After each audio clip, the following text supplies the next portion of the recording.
Yang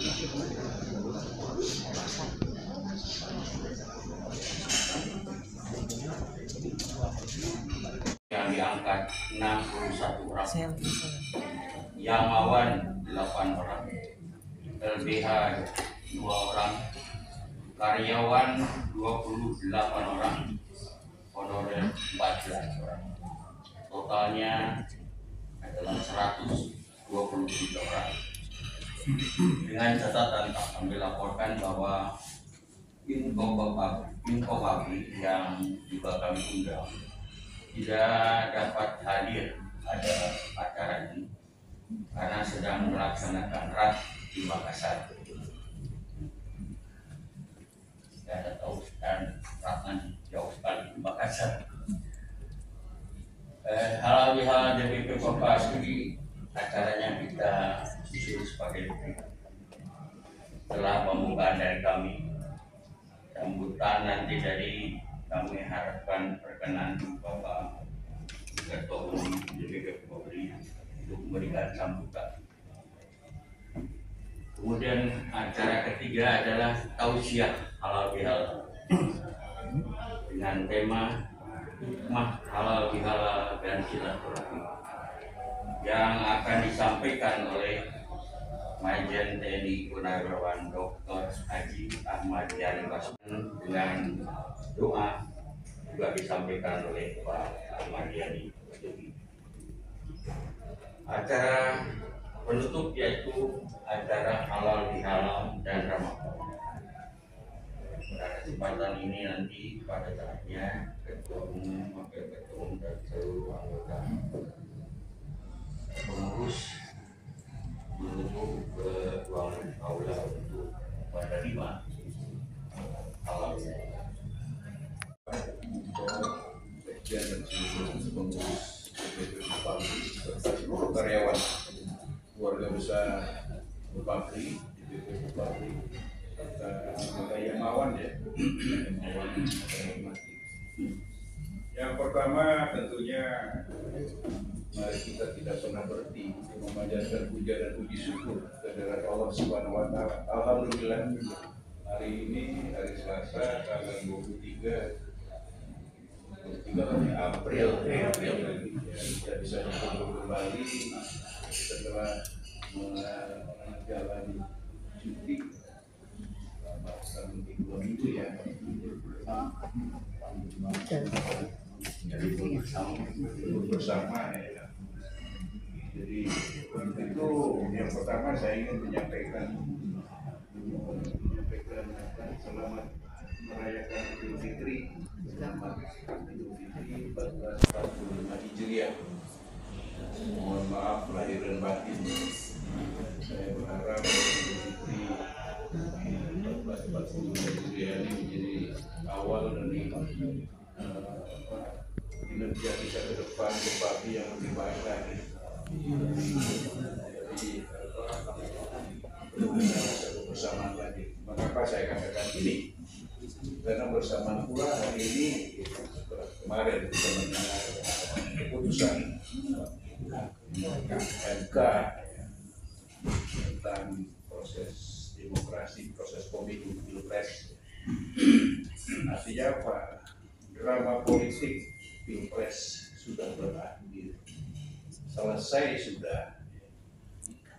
Jadi kalau selama ini mungkin sebelum selesai ini kita masih bercabang-cabang pikiran, ya, macam-macam pikiran, ya, itu sudah sesuatu yang wajar ya, karena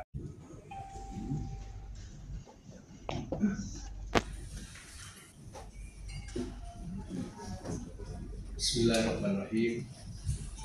Assalamualaikum warahmatullahi wabarakatuh. Waalaikumsalam warahmatullahi wabarakatuh. Selamat pagi dan salam sejahtera untuk kita semua yang sama-sama kita hormati, kita banggakan Ketua Umum DPP Bupati Bapak Jenderal TNI Purnawirawan Agung Gumelar, juga yang sama-sama kita hormati, kita banggakan Bapak Ketum DPP Bupati Bapak Laksamana TNI Purnawirawan Sucipto, Bapak Sekjen, Bapak Bendahara Umum, para kepala departemen,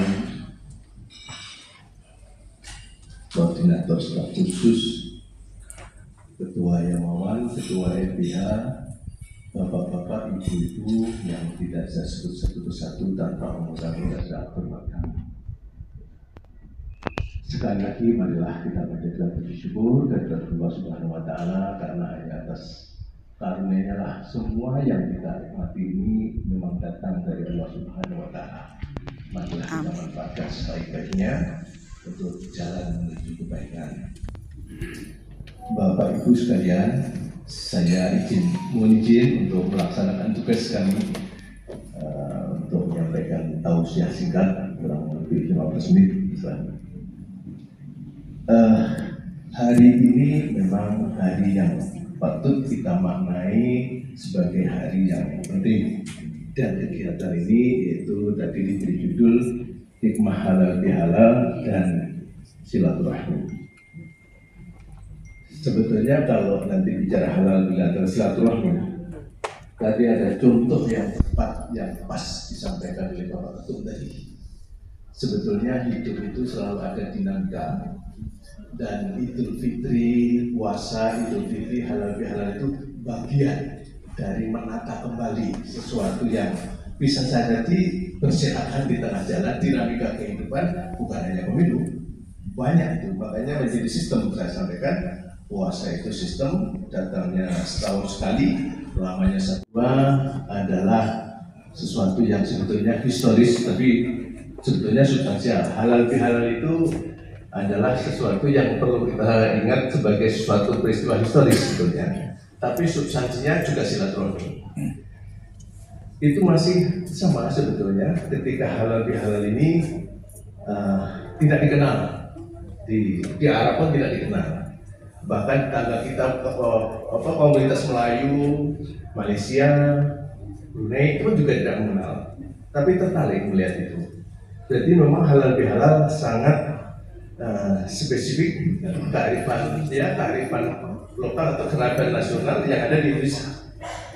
Kisahnya sama dengan itu. Kalau saya dulu waktu ceramah di kediaman Bapak Ketum menyampaikan puasa itu adalah juga sebuah perjuangan, maka selesai puasa itu ungkapannya juga seperti yang kita ungkapkan, minal aidin wal faizin, selamat, kita termasuk orang yang pulang kembali dan memperoleh kemenangan. Sebetulnya begitu. Tapi juga ada satu yang barangkali sekedar mengingat kembali, Nabi Muhammad mengatakan setelah perang Badar pun dia mengatakan itu perang kecil, kita menuju perang besar. Apa perang besar itu? Perang melawan hawa nafsu setelah perang kecil. Begitulah dinamika hidup itu sebetulnya terjadi. Bahkan halal bihalal itu sebetulnya istilah itu muncul pada tahun 1948. Kita tahu kita merdeka, punya musuh, semua satu tujuannya memenangkan perang, yaitu penjajah. Dan seperti pesan Nabi tadi, kalau sudah menang itu musuhnya nafsu, hawa nafsunya sendiri. Maka begitu perang kemerdekaan 45 kita merdeka, ternyata setelah itu kita perang antar kita sendiri. DI, TNI, PKI Madiun, itu sangat merepotkan bagi Bung Karno sebagai seorang presiden. Gimana ini, kita sudah merdeka tapi kok malah kita, nah itulah kira-kira yang digambarkan oleh Nabi Muhammad SAW, bahwa perang yang besar itu perang melawan hawa nafsu. Setelah merdeka, setelah menang, maka menghadapi perpecahan yang sangat tidak menguntungkan setelah merdeka itu, Bung Karno memanggil Kiai Haji Wahab Hasbullah, dipanggil ke istana. Adalah sesuatu yang sebetulnya historis, tapi sebetulnya substansial. Halal bihalal itu adalah sesuatu yang perlu kita ingat sebagai sesuatu peristiwa historis sebetulnya, tapi substansinya juga silaturahmi. Itu masih sama sebetulnya ketika halal bihalal ini tidak dikenal di Arab pun tidak dikenal, bahkan tetangga kita komunitas Melayu, Malaysia, Brunei itu juga tidak mengenal, tapi tertarik melihat itu. Jadi memang halal bihalal sangat spesifik kearifan lokal atau kearifan nasional yang ada di Indonesia. Kisahnya sama dengan itu. Kalau saya dulu waktu ceramah di kediaman Bapak Ketum menyampaikan puasa itu adalah juga sebuah perjuangan, maka selesai puasa itu ungkapannya juga seperti yang kita ucapkan, minal aidin wal faizin, selamat kita termasuk orang yang pulang kembali dan memperoleh kemenangan. Sebetulnya begitu. Tapi juga ada satu yang barangkali sekedar mengingat kembali, Nabi Muhammad mengatakan setelah perang Badar pun dia mengatakan itu perang kecil. Kita menuju perang besar. Apa perang besar itu? Perang melawan hawa nafsu setelah perang kecil. Begitulah dinamika hidup itu sebetulnya terjadi. Bahkan halal bihalal itu sebetulnya istilah itu muncul pada tahun 1948. Kita tahu kita merdeka, punya musuh, semua satu tujuannya memenangkan perang, yaitu penjajah. Dan seperti pesan Nabi tadi, kalau sudah menang itu musuhnya nafsu, hawa nafsunya sendiri. Maka begitu perang kemerdekaan 45 kita merdeka, ternyata setelah itu kita perang antar kita sendiri. DI, TNI, PKI Madiun, itu sangat merepotkan bagi Bung Karno sebagai seorang presiden. Gimana ini, kita sudah merdeka tapi kok malah kita, nah itulah kira-kira yang digambarkan oleh Nabi Muhammad SAW, bahwa perang yang besar itu perang melawan hawa nafsu. Setelah merdeka, setelah menang, maka menghadapi perpecahan yang sangat tidak menguntungkan setelah merdeka itu, Bung Karno memanggil Kiai Haji Wahab Hasbullah, dipanggil ke istana. Jadi itu musuh baru kita membangun ini bagaimana? Maka Kiai Wahab Hasbullah menjawab, Pak Presiden, gampang itu, ini kan puasa. Itu dipanggilnya bulan puasa juga itu. Pas 17 Ramadan, itu tanggal 17 puasa ya saya begitu. Pas bulan puasa. Sebentar lagi kita Idul Fitri. Kita punya kelaziman umat Islam itu silaturahmi. Kita berbesar saja silaturahmi. Tokoh-tokoh yang berbeda paham di mana-mana itu kita panggil saja ke istana, kita ajak silaturahmi. Bung Karno bilang, silaturahmi adalah istilah biasa itu. Jangan-jangan dia biasa-biasa saja. Ada nggak istilah lain? Kiai Wahab Hasbullah mengatakan setelah merenung, ini saja persoalan pokoknya kan kita itu berselisih dan salah paham, salah memahami. Padahal tujuannya sama. Yang harus kita selesaikan itu salah paham, salah memahami, yang kita saling menyalahkan. Padahal saling menyalahkan itu tujuannya juga baik, ingin menyampaikan keinginan baik. Kenapa nggak kita pertemukan? Kalau begitu, istilahnya usul saya adalah halal bihalal. Halal bihalal itu sebetulnya berjalannya saling mengikhlaskan kesalahan. Terus kalau ada, jangan mengingat salahnya. Mari kita mengingat baiknya. Apa sih tujuan kita? Kira-kira begitu. Itu makanya halal. Mencari halal dengan jalan halal. Jadi saling mengikhlaskan. Jangan diingat-ingat lagi lah kesalahan itu. Dinamika kemarin itu bagian dari, memang Al-Quran juga mengatakan itu. Alladzi khalaqal mauta wal hayata liyabluwakum ayyukum ahsanu amala. Uji siapa yang mampu berbuat yang terbaik. Tentu terbaik nggak sama juga karena potensi berbeda. Tapi yang penting niat ingin berbuat terbaik. Itu yang diharapkan Allah. Orang yang kedudukannya berbeda, terbaiknya berbeda. Orang yang kondisi fisiknya berbeda, tetapi niat berbuat yang terbaik. Maka kalau dalam proses niat berbuat baik itu ada perselisihan dinamika, mari kita selesaikan. Itulah sebetulnya halal bihalal yang terjadi pada waktu itu. Itu fenomenal buat Indonesia. Orang Arab bingung itu kalau dicari kamu sudah ketemu itu, ya. Adanya di Indonesia. Maka sebetulnya substansinya apa? Itu substansinya adalah silaturahmi, menjalin hubungan kembali. Silah itu menyambung, rahmi itu rahmat, rahim itu kasih sayang. Tetapi ada dua istilah yang biasanya. Ada silaturahim, itu lebih kaitan rahim itu kaitan dengan kekeluargaan, kandungan gitu ya. Itu hubungan antar kerabat. yang ada hubungan keluarga. Silaturahmi itu ya hubungan kebersamaan, kebudayaan, tetapi ada niatnya baik loh. Walaupun menurut fikihnya pergi sekian kilometer atau jarak berapa gitu boleh nggak puasa, sakit boleh, tapi memilih puasa lebih baik. Kenapa? Ini bukan akhirnya mengundang para akademisi, terutama ahli kedokteran juga mengetahui puasa itu ada hubungannya dengan kesehatan. Maka ada kata lain, sumu tasiku, berpuasalah kamu akan sehat lahir dan batin. Itu proses intelektualitas begitu juga menyertai ibadah puasa. Yang ketiga adalah proses perjuangan emosional. Tidak cukup, Nabi mengatakan betapa banyak orang berpuasa tidak mendapatkan apa-apa kecuali hanya lapar dan haus saja. Kalau hanya mengacu pada ayat tadi, ya yang penting nggak makan, nggak minum, yang mumpung isinya sudah puasa selesai. Tapi ingat kata-kata Rasulullah, ada orang yang puasa tidak mendapat apa-apa dari puasanya kecuali hanya lapar dan haus saja. Berarti ada proses intelektualitasnya yang tidak dimanfaatkan. Bahkan kalau tadi perenungan intelektualitasnya juga mengatakan kita nggak boleh makan, minum, nggak mengumpuli istri kita, padahal itu milik sah kita. Dan kita taat, kenapa taat? Ya karena akhirnya kita sadar itu tahu milik Allah, bukan milik kita. Kalau diambil pun juga milik Allah. Tapi Allah juga tidak dijam-jam betul kok, nggak diambil, nggak di, hanya kamu sadar lagi itu milik Allah. Yang harus kita kelola dengan baik. Hanya beberapa waktu saja. Itu proses intelektualitas yang dibangun untuk mencapai kebenaran pribadi. Yang ketiga adalah proses emosional, perjuangan emosional. Puasa juga kita diperintahkan untuk bahkan itu sementara ini.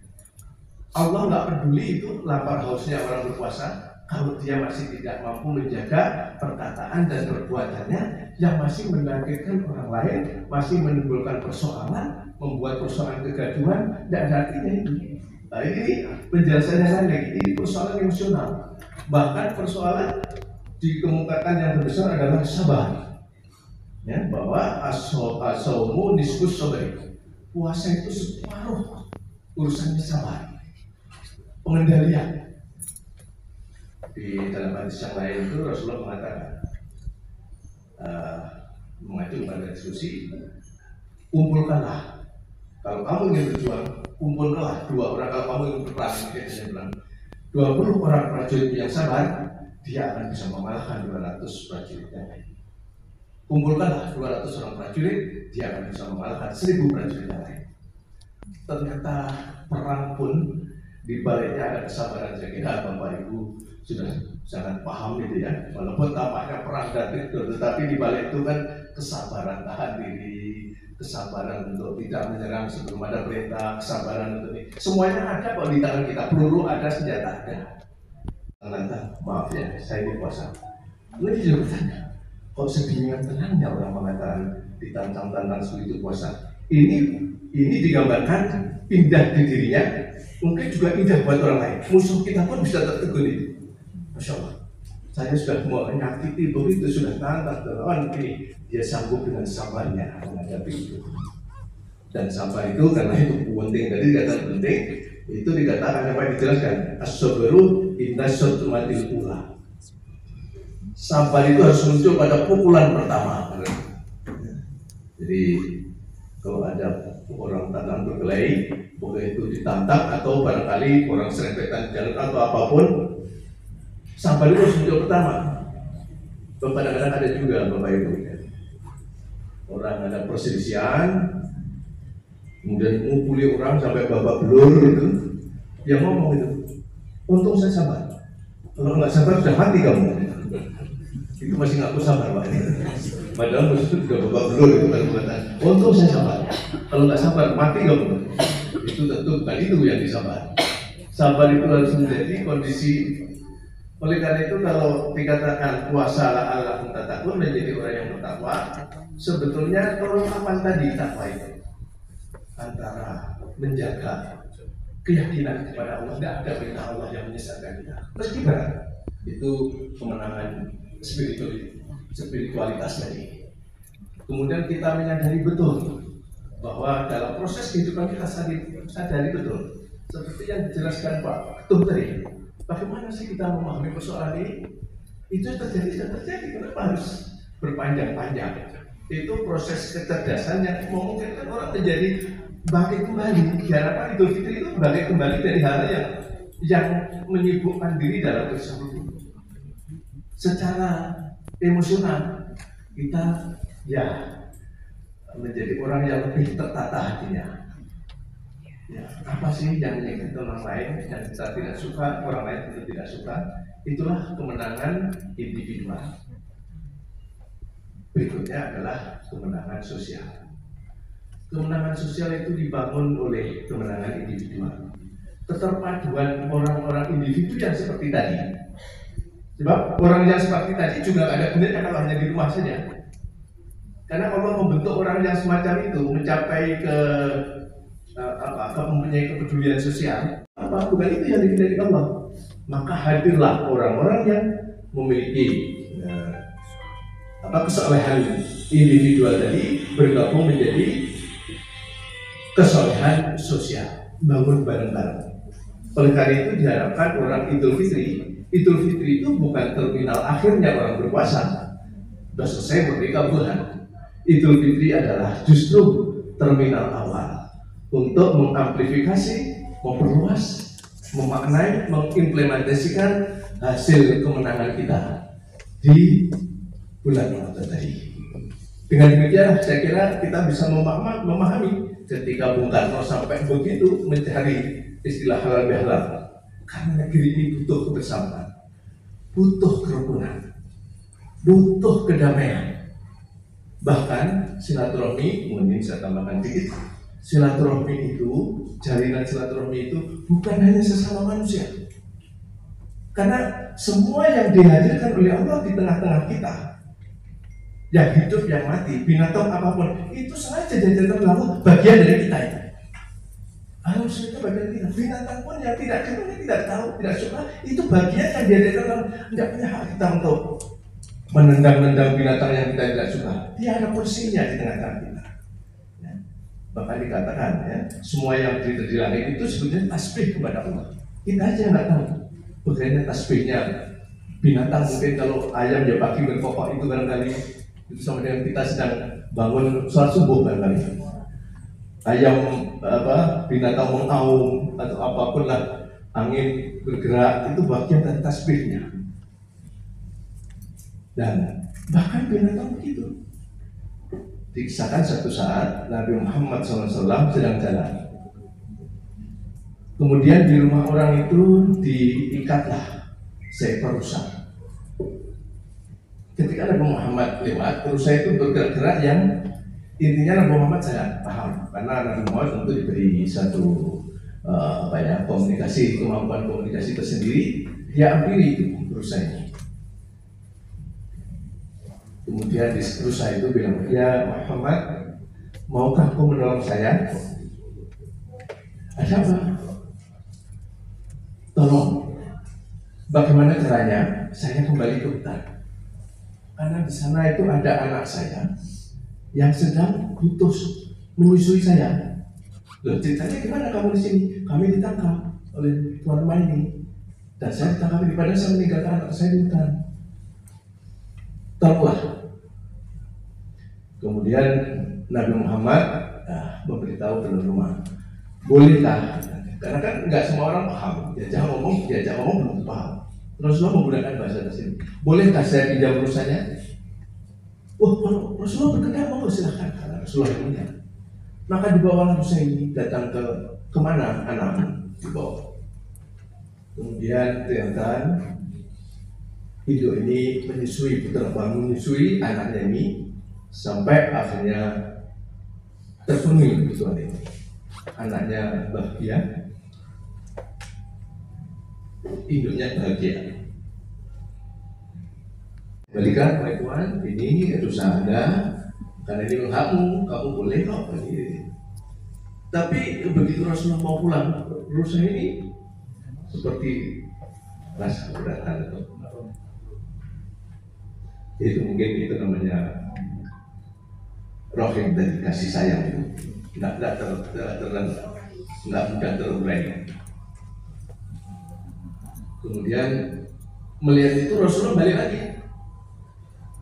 Yang punya rumah lihat, wahai Rasulullah, kelihatannya engkau tertarik dengan binatang ini. Tapi kan kamu berburu. Tapi kalau Rasulullah suka, saya kasihkan Rasulullah. Boleh? Ikhlas? Ikhlas? Baik, terima kasih. Dibawa lagi. Rusa ini ditaruh di hutan lagi, ketemulah dia. Itulah jalinan silaturahmi. Ketika orang ngomong dengan hati, emosinya, dengan hatinya ikhlas karena ingin berbuat baik, selalu hadir yang baik. Semua ikhlas. Yang punya rusa ikhlas, binatang ini bahagia, semua hidup dengan damai. Itulah sesungguhnya lingkungan alam yang harus kita bangun, dan itulah sebetulnya substansi dari silaturahmi. Dan halal itu juga itu. Oleh karena itu, Bapak Ibu sekalian, tentunya kita semua acara ini tentu sangat bermakna buat kita untuk bersama-sama melangkah ke depan dengan semangat khairun nasi anfa'uhum linnas. Kita sebagai manusia berbuat yang berguna bagi orang lain. Kita tidak usah mengukur seberapa besar kecilnya, tetapi niat ingin berbuat yang terbaik itu yang penting. Dan tidak ada sesuatu yang baik yang lebih baik kecuali dengan kebersamaan. Orang pribadi sebaik apapun kalau sudah di rumah sendirian, ya mungkin hanya ya baik juga sih, sholat aja, ibadah, menunggu mungkin itu tentu mesti akan berguna bagi orang lain. Bisa ada orang yang betul-betul ketemu cucunya saja juga nggak keluar rumah, dan padahal mendoakan cucunya saja itu sudah berbuat yang terbaik. Kenapa? Doanya orang tua, doanya ini karena silaturahim tadi, hubungan ini tidak tertolak oleh Allah. Terakhir saya ingin mengatakan, saya salut dengan Pak Projuan, Pak, maaf saya nyebut beliau itu datang ke ruangan siapa silaturahmi, omong-omongan ini. Jadi saya sempat, wah beliau senior gitu ya, tiba-tiba datang ke ruangan cerita ini, rasanya indah sekali, banyak yang diceritakan kepada kita. Beliau bahagia, kita bahagia. Rasanya sepertinya Pak Ridwan saya lihat lebih muda daripada saya.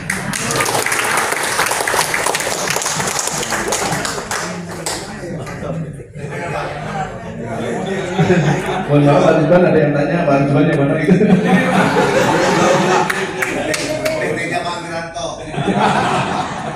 Itulah silaturahmi Pak. Makanya beliau, saya tertarik kata beliau, kalau di rumah saja, sumpah kalau di sini silaturahmi, oh itu nyata saja kan Pak.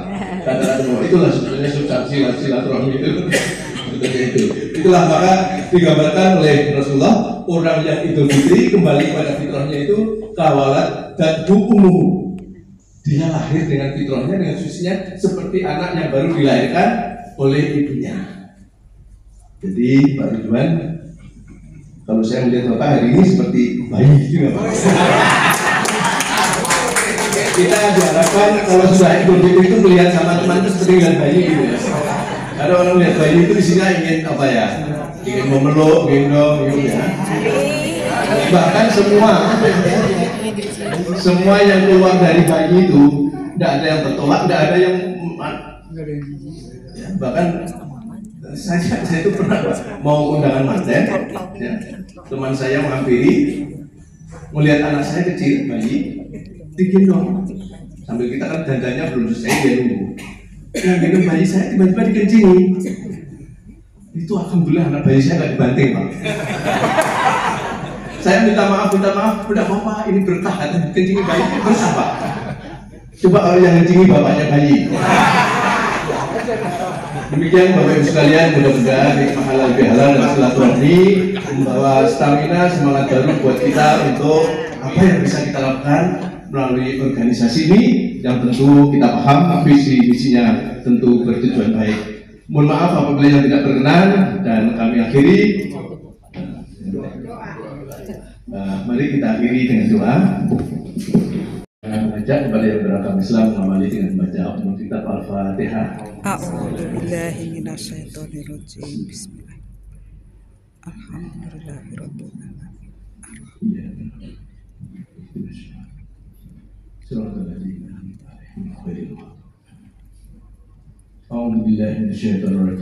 Bismillahirrahmanirrahim. Alhamdulillahirabbil alamin. Hamdan syakirin hamdan na'imin. Hamdan yuafi ni'amahu wa yukafi mazidah.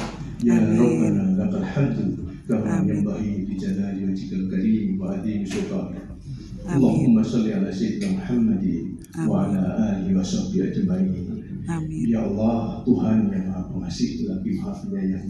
Amin. Pada pagi hari yang insya Allah penuh limpah rahmat-Mu, kami bersama-sama hadir di sini memanjatkan puji syukur atas segala karena nikmat-Mu yang tiada terhingga. Kami melaksanakan acara halal bihalal dan silaturahmi. Oleh karena itu ya Allah, hadirkanlah hikmah dari perjalanan ibadah kami selama bulan Ramadan dan juga hikmah dari silaturahmi kita pada hari. Ya Allah, jika di antara kami ada salah dan khilaf, ya Allah, berilah hati kami untuk selalu terbuka saling memaafkan. Amin. Itulah menjadi kekuatan kami bersama. Amin. Ya Allah, pada semangat silaturahmi ini pula kami mohon dan berdoa kepadamu. Kami mohon ampunan untuk kedua orang tua kami. Amin. Kedua orang tua kami. Amin. Jika beliau masih hidup, berilah kesehatan, kekuatan lahir dan batin, ketenangan dan kedamaian, dan istiqomah dalam iman Islam. Amin. Jika kedua orang tua kami sudah wafat mendahului kami, ya Allah, ampunilah dosanya. Amin. Terangkanlah kuburnya. Amin. Jadikanlah kuburnya dari taman surga. Amin. Ya Allah, kami tidak pernah mampu membalas jasa kedua orang tua kami. Amin. Oleh karena itu, terimalah doa dan permohonan ampunan kami. Amin. Doa yang memuliakan kami kepadanya sebagai balasan atas kebesaran jasanya kepada kami. Amin. Ya Allah, kami dengan penuh rasa syukur sebagai bangsa Indonesia, kami sungguh sangat bersyukur dengan karunia-Mu, negara Indonesia yang kaya dengan sumber daya ini. Oleh karena itu ya Allah, jadikanlah kami menjadi bagian untuk bisa berbuat yang terbaik untuk negeri ini. Negeri yang dikatakan sejak oleh para pendahulu kita, negeri yang aman, tentram, adil dan makmur. Baldatun thayyibatun wa rabbul ghafur. Rabbana atina fid dunya hasanah wa fil akhirati hasanah wa qina adzabannar. Wa sallallahu ala Muhammadin walhamdulillahi rabbil alamin. Amin. Terima kasih sekali lagi, mohon maaf apabila ada yang tidak berkenan. Assalamualaikum warahmatullahi wabarakatuh. Waalaikumsalam warahmatullahi wabarakatuh. Terima kasih Pak Yani, saya tahu usianya. Dan untuk diketahui kalau rata-rata kalau Leti Pak Wiranto ini seperti itu.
Assalamualaikum warahmatullahi wabarakatuh.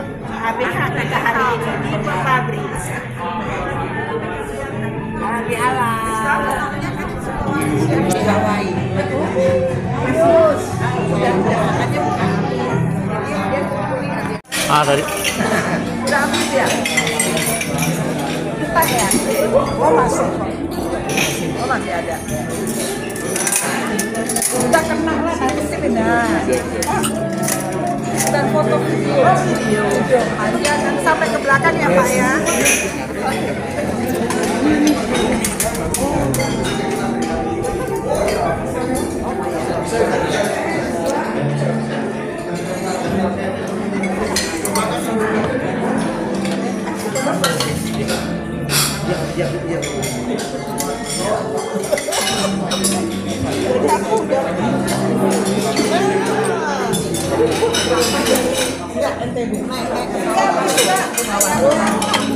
Itu apa namanya? Yang habis apanya? Ayamnya nggak ada. Terus jadi makannya pakai apa? Aduh, pakai apa dong Mbak? Sama. Ayamnya aku udah bilang Bumiani kunci aku nggak bisa dia mau masuk. Banyak. Hai, assalamualaikum warahmatullahi wabarakatuh.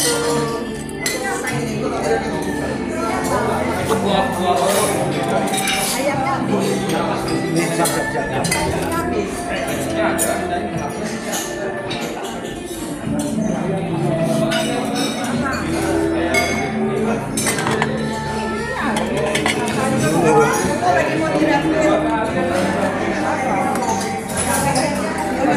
masih banyak Mbak, tuangin lagi Mbak. Semua karena ayamnya lauknya habis ya.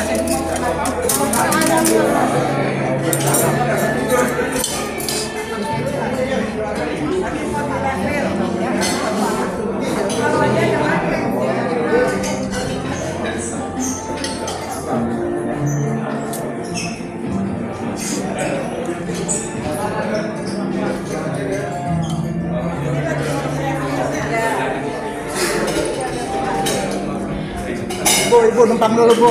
Bu, numpang.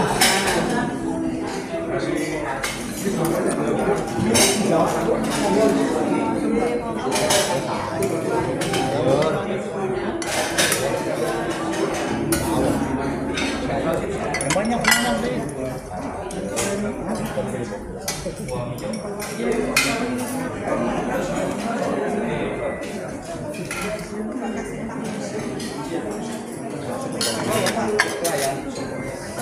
Pelayan.